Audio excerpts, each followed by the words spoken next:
Evening, folks. I'm Dave Canterbury with Self-Reliance Outfitters in the Pathfinder School. And what I thought I'd do today is just kind of follow up on our Everglades Adventure Camp. The Everglades Adventure Camp ended yesterday, and I'm on my way back to Ohio now from about 10 days down in South Florida. And I kind of wanted to go over what happened at the camp, go over some of the activities at the camp, maybe show you some footage and photos from the camp. So stay with me if you're interested in that adventure camp, because we're going to have a lot more classes in Florida coming up in 26 and 27. There'll be a dedicated page on our website coming soon on Florida classes. So let's get into it. All right, so the way this class was set up, and it wasn't really a class, it was the Florida Everglades Adventure Camp. So it was really for anyone. Didn't matter how much experience you had or didn't have. You didn't have to have any class prerequisites. In fact, we had more than one person there that had never been to the Pathfinder School before. And we had several that had been there before as well. And I took some of my instructors down there that had not been to Florida so that they could learn about the environment as well while we were down there. And that was part of what we did in the camp, was just look at local resources and what could be done with those resources to make different things. So the way it was set up, the first couple days prior to the camp itself, you had the option to sign up for an iguana hunt or an alligator hunt. Now, there was an extra cost involved in that for the tags, the guide, things like that. But we did, I think, 5 iguana hunts prior to the adventure camp. We did 2 gator hunts prior to the adventure camp, all of them very, very successful. We saved a lot of the meat from the iguanas for the camp, as well as the skins, and used them for activities during the camp.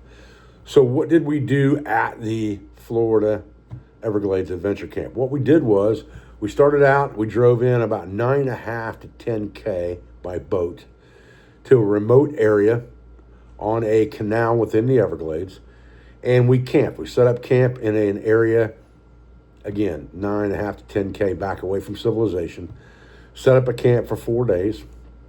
We had a boat out there the entire time for egress. We actually had 2 boats, so one could go back at night to refill gasoline and things like that, and the other boat was left out there for egress. We did have one egress during the class, but we will talk about that in a few minutes. Once we got our camps established and set up, then we started in on the activities. And so part of the activities that came with this adventure camp were 4 hours of guided fishing and 4 hours of guided spearing.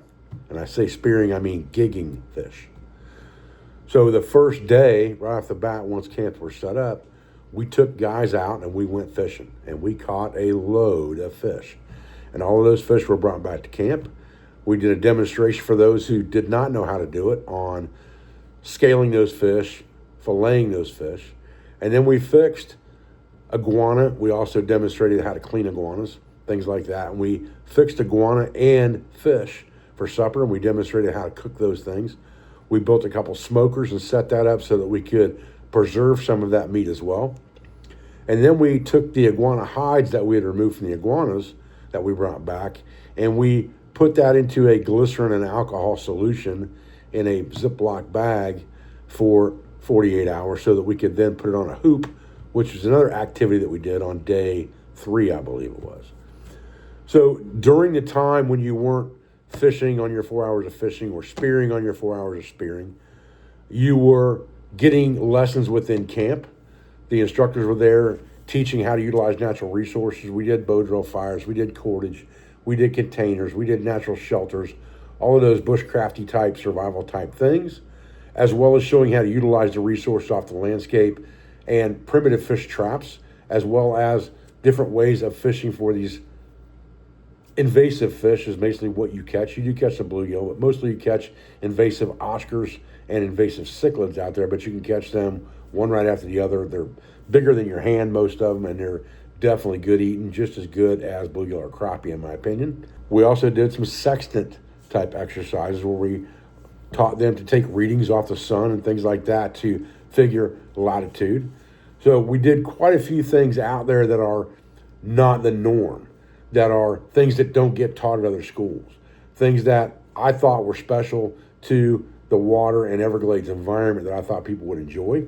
And that's pretty much what we focused on out there in the Everglades. We also talked about several other camps and courses that we'd like to put on in that area. And we're going to be posting those things for 2026, 2027. We're going to go Bushcraft 101 out there in the Everglades.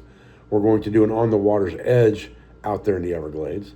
And we may do some type of a navigation course out there as well. That remains to be seen. And we're definitely going to do this Everglades Adventure Camp again in 2027. So you can look for all of those things. They'll be on a special tab on the website labeled Florida Courses. And you can go to that Florida tab under training and find those courses if you're from that area or if you're from an area close by. And we did have several people in this course from Florida, 3 or 4. We also had people from Oregon, Utah. We had guys from Indiana, West Virginia, Pennsylvania, Ohio. We had guys from around the United States, but we also had specific people from that Florida area. So it's a good opportunity if you're from the South or from that area and you're not familiar with things out there in the Everglades, you're not familiar with tropical type environments. It was a great class to attend. One of the other things that we did that was specifically more of a water type environment exercise and really more of a saltwater environment exercise, although we were in the Everglades, which is fresh water. We did bring in 2 gallons of actual seawater that we collected from the coast to test a desalination device that I had.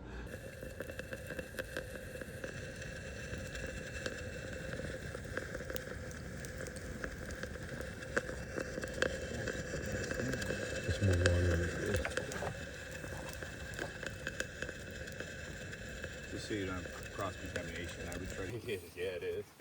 All right. You know it works. Let's get fill All right, James, give me the taste test on the saltwater action there. What do you reckon?